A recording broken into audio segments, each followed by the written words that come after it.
And another surge of Arctic air is bearing down on the United States, even as millions are still digging out from a deadly winter storm.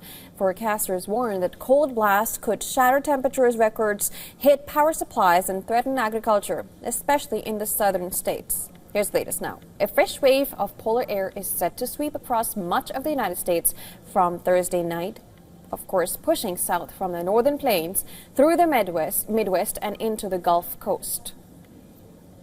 The National Weather Service says that strong Arctic winds will bring dangerously low temperatures, while another storm system can dump heavy snow across parts of the southeastern U.S. by the weekend. Forecasters warn temperature records could be broken, particularly in Florida, with statewide impacts expected on vulnerable communities and the agriculture sector. The renewed cold comes just days after a massive winter storm that swept from New Mexico to Maine, killing more than 100 people. This is according to official figures and local media reports.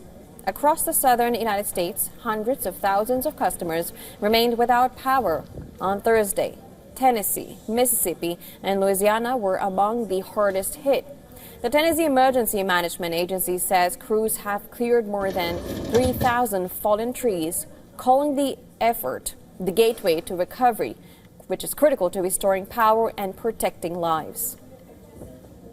Meanwhile, in the Northeast, millions continue to battle hardened snow and ice. In New York City, excavators are loading massive piles of snow into bright orange trailers, and these are known as hot tops, which usually melt the snow and drain the water into the sewer system, as you see on your screens.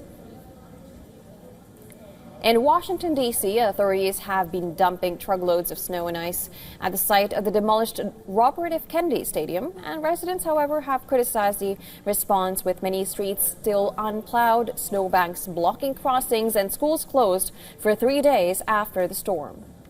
Now, scientists say that climate change may be contributing to these extreme swings, pointing to disruptions in the polar vortex, a massive pool of cold air usually confined to the Arctic.